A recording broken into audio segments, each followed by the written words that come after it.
আজকের বিশ্ব রাজনীতির সবচেয়ে বড় উত্তেজনার কেন্দ্র এখন মধ্যপ্রাচ্য। ইরান এবং ইসরায়েলের মধ্যে চলমান সংঘাত প্রতিদিনই নতুন মোড় নিচ্ছে, আর এর প্রভাব পড়ছে পুরো বিশ্বের উপর। সাম্প্রতিক ঘটনাগুলো এমন এক পরিস্থিতি তৈরি করেছে যেখানে যে কোনো সময়ে এই সংঘাত আরও বড় আকার নিতে পারে। আজকের সবচেয়ে বড় খবর হল ইসরায়েলের নতুন বিমান হামলা। ইসরায়েলি বাহিনী আবারও ইরানের রাজধানী তেহরানের বিভিন্ন গুরুত্বপূর্ণ স্থাপনার আঘাত এনেছে। বিশেষ করে তেল ডিপো, জ্বালানি সংরক্ষণ কেন্দ্র এবং সামরিক স্থাপনাগুলোকে লক্ষ্য করে এই হামলা চালানো হয়েছে। হামলার পর তেহরানের আকাশ ধোঁয়ায় ঢেকে যায় এবং বহু জায়গায় বড় আগুন দেখা যায়। স্থানীয় সূত্র অনুযায়ী বিস্ফোরণের শব্দ অনেক দূর পর্যন্ত শোনা যাচ্ছে। ইসরায়েল বলছে এই হামলার উদ্দেশ্য ছিল ইরানের সামরিক ক্ষমতা দুর্বল করা এবং ভবিষ্যতের সম্ভাব্য হামলা ঠেকানো। তবে ইরান এই হামলাকে সরাসরি যুদ্ধ ঘোষণা হিসাবে দেখছে এবং পাল্টা জবাব দেওয়ার কথা জানিয়েছে। এরই মধ্যে ইরান পাল্টা হামলা শুরু করেছে। ইরান থেকে একাধিক ব্যালিস্টিক মিসাইল এবং ড্রোন ইসরায়েলের বিভিন্ন শহরের দিকে ছোড়া হয়েছে। এই হামলার কারণে ইসরায়েলের অনেক শহরে জরুরি সাইরেন বেজে ওঠে এবং মানুষকে দ্রুত বাংকারে আশ্রয় নিতে বলা হয়। কিছু জায়গায় ক্ষয়ক্ষতির খবরও পাওয়া গেছে।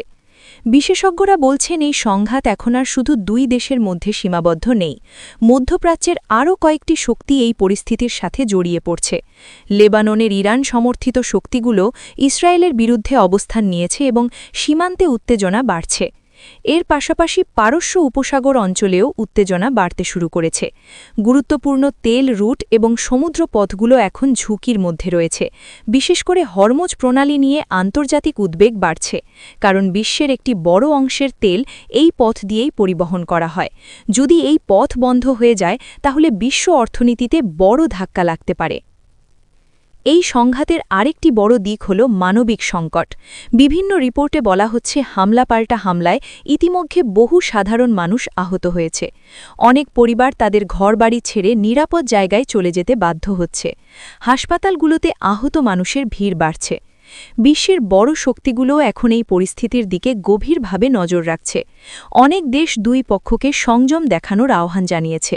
জাতিসংঘ যুদ্ধ থামানোর জন্য কূটনৈতিক আলোচনা শুরু করার চেষ্টা করছে, কিন্তু এখনও পর্যন্ত যুদ্ধ থামার কোনো স্পষ্ট ইঙ্গিত পাওয়া যায়নি।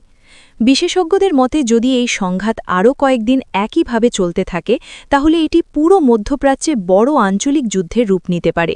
আর তখন এর প্রভাব শুধু এই অঞ্চলেই সীমাবদ্ধ থাকবে না, বরং পুরো বিশ্বের রাজনীতি, অর্থনীতি এবং নিরাপত্তার উপর বড় প্রভাব ফেলবে।